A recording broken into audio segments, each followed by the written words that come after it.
आकाशवाणी लखनऊ से प्रस्तुत है प्रादेशिक समाचार।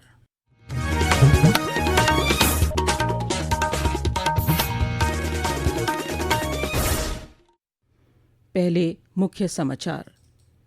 मुख्यमंत्री योगी आदित्यनाथ ने आवास एवं शहरी नियोजन विभाग की समीक्षा बैठक को किया संबोधित। कहा, विकास प्राधिकरणों में भवन मानचित्रों के लंबित प्रकरणों का किया जाए एकमुश्त निस्तारण। मुख्यमंत्री ने राजस्व विभाग की समीक्षा बैठक में राजस्व वादों के समयबद्ध निस्तारण और भूमि अभिलेखों के डिजिटलीकरण के दिए निर्देश। जल शक्ति मंत्री स्वतंत्र देव सिंह ने मिर्जापुर में वृक्षारोपण कार्यक्रम में लोगों से की अपील। प्रत्येक जल स्रोत के पास लगाएं कम से कम 100 पौधे। और अयोध्या में श्रद्धालुओं के लिए बनाया जा रहा है श्री राम संग्रहालय और पंचवटी उद्यान। जीरो डिस्चार्ज नीति के तहत विकसित होगा मंदिर परिसर।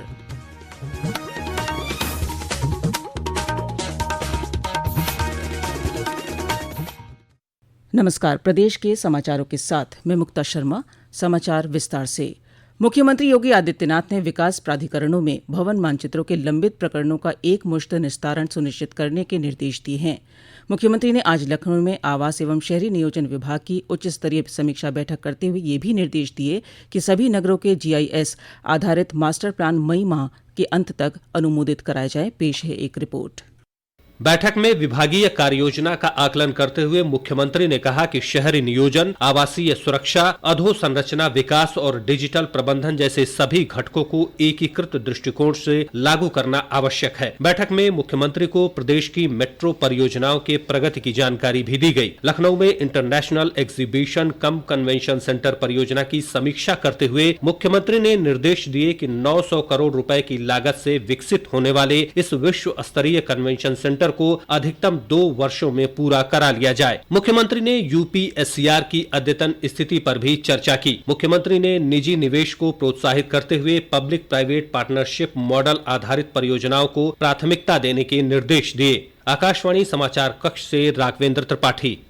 मुख्यमंत्री योगी आदित्यनाथ ने आज लखनऊ में राजस्व विभाग की उच्च स्तरीय समीक्षा बैठक की। मुख्यमंत्री ने बैठक में 2 महत्वपूर्ण बिंदुओं राजस्व वादों के समयबद्ध निस्तारण और भूमि अभिलेखों के डिजिटलीकरण को सर्वोच्च प्राथमिकता पर रखते हुए स्पष्ट निर्देश दिए कि इन कार्यों को प्रत्येक स्तर पर तीव्र गति से पूरा किया जाए।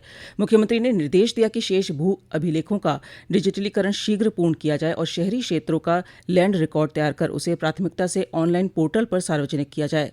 उन्होंने राजस्व परिषद के पोर्टल की रीडिजाइनिंग की आवश्यकता पर बल देते हुए कहा कि ये अधिक उपयोगकर्ता अनुकूल और परिणाम मूलक होना चाहिए।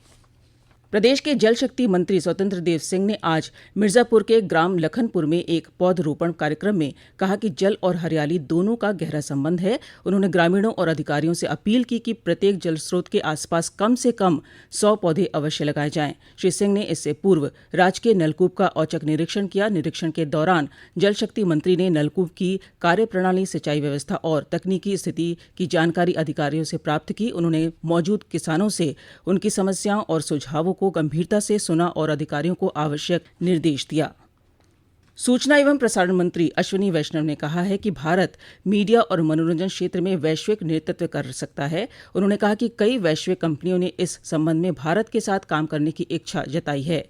गूगल, मेटा और माइक्रोसॉफ्ट सहित 7 वैश्विक फर्मों ने आज मुंबई में वेव्स शिखर सम्मेलन के दौरान भारतीय रचनात्मक प्रौद्योगिकी संस्थान IICT के साथ एक समझौता ज्ञापन पर हस्ताक्षर किए। IICT की स्थापना 400 करोड़ रुपए की फंडिंग के साथ मुंबई में की जाएगी। इस अवसर पर श्री वैष्णव ने कहा कि आने वाले दिनों में IICT, IIT और IIM के समान मान्यता प्राप्त करेगा। प्रदेश के पंचायती राज मंत्री ओम प्रकाश राजभर ने आज लखनऊ में पहलगाम आतंकी हमले को लेकर कहा कि सुरक्षा की दृष्टि से जो भी कदम सरकार उठा रही है उस कदम का हम स्वागत करते हैं। देखिए, सुरक्षा के दृष्टि से जो भी कदम सरकार उठा रही है उस कदम का हम लोग स्वागत करते हैं और पहले देश सर्वोपरि है, देश सुरक्षित रहे, तभी देश में रहने वाले 140 करोड़ लोग जो हैं वो सुरक्षित रहेंगे। तो सरकार का जो प्रयास है, जो पहल है, वो देश हित में है।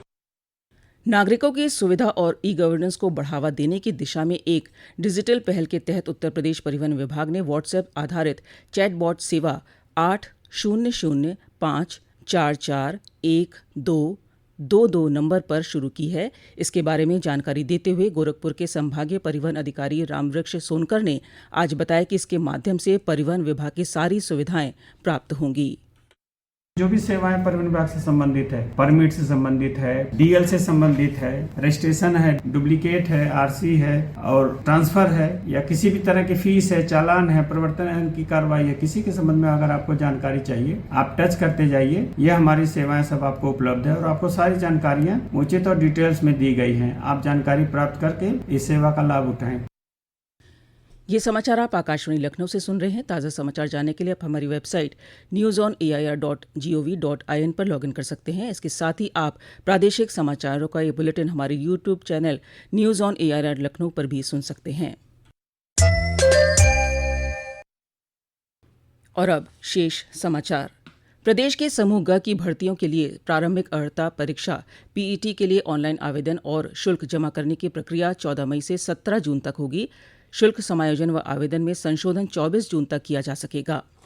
प्रदेश सरकार ने कार्यस्थल पर महिलाओं के उत्पीड़न के खिलाफ प्रभावी कदम उठाए हैं। केंद्र सरकार के साथ राज्य सरकार ने भी शी बॉक्स पोर्टल के माध्यम से शिकायत निवारण प्रणाली को मजबूत किया है। पेश है एक रिपोर्ट। मुख्यमंत्री योगी आदित्यनाथ के निर्देश पर सभी सरकारी और निजी संस्थानों में आंतरिक समिति के गठन को अनिवार्य कर दिया गया है, जिसके तहत अब तक 84 विभागों ने समिति बनाकर इसकी जानकारी पोर्टल पर अपलोड कर दी है। सरकार ने यह सुनिश्चित किया है कि प्रदेश के सभी 75 जिलों में यह व्यवस्था लागू हो। जहां 10 या उससे अधिक कर्मचारी कार्यरत हैं, वहां आंतरिक समिति का गठन अनिवार्य है, जिसमें कम से कम 50% महिला सदस्य होंगी और समिति की अध्यक्ष भी महिला ही होगी। आकाशवाणी समाचार कक्ष से जूही श्रीवास्तव। गंगा सप्तमी यानी गंगा अवतरण दिवस के पावन अवसर पर आज वाराणसी में नमामि गंगे के सदस्यों ने गंगा की सफाई कर जनमानस से गंगा को निर्मल बनाए रखने की अपील की। पेश है एक रिपोर्ट। गंगा उत्पत्ति के अवसर पर आज दशाश्वमेध घाट पर नमामि गंगे के सदस्यों ने मां गंगा का दुग्धाभिषेक कर आरती उतारी। इस दौरान राष्ट्रीय ध्वज और स्वच्छता स्लोगन लिखित तख्तियों से स्वच्छता को संस्कार के रूप में शामिल करने का संदेश भी दिया गया। साथ ही नमामि गंगे के सदस्यों ने सैकड़ों लोगों को स्वच्छता की शपथ भी दिलाई। मनीष सिंह, आकाशवाणी समाचार, वाराणसी। श्री राम जन्मभूमि तीर्थ क्षेत्र ट्रस्ट की निर्माण समिति के अध्यक्ष नृपेंद्र मिश्रा ने आज अयोध्या में राम मंदिर परिसर में बनने वाले संग्रहालय और उद्यान की प्रगति पर जानकारी दी। उन्होंने बताया कि समिति की 3 दिवसीय बैठक में म्यूजियम के गैलरी डिजाइन, डिस्प्ले की तकनीक और पर्यावरण संरक्षण पर चर्चा हुई। ये संग्रहालय अप्रैल 2026 तक श्रद्धालुओं के लिए खोल दिया जाएगा। म्यूजियम श्रद्धालुओं के लिए एक सार्वजनिक दृष्टि से अप्रैल 2026 तक जो है इसकी अनुमति दे दी जाएगी कि वहां पर श्रद्धालु आ सकें और जो भी गैलरीज हैं उसको आकर के देख सकें।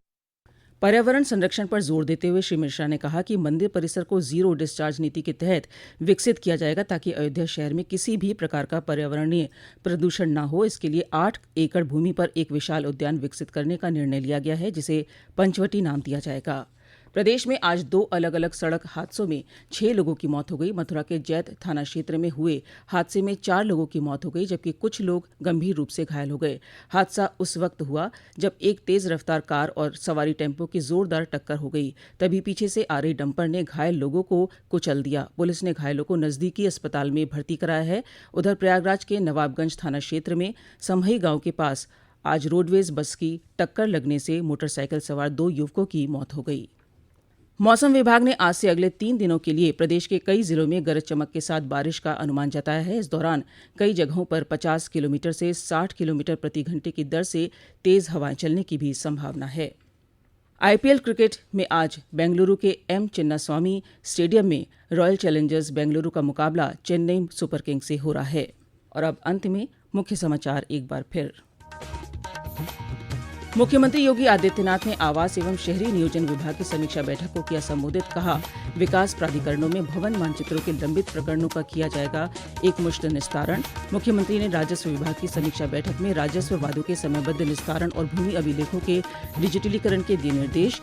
जल शक्ति मंत्री स्वतंत्र देव सिंह ने मिर्जापुर में वृक्षारोपण कार्यक्रम में लोगों से की अपील। प्रत्येक जल स्रोत के पास लगाएं कम से कम 100 पौधे। और अयोध्या में श्रद्धालुओं के लिए बनाया जा रहा है श्री राम संग्रहालय और पंचवटी उद्यान। जीरो डिस्चार्ज नीति के तहत विकसित होगा मंदिर परिसर।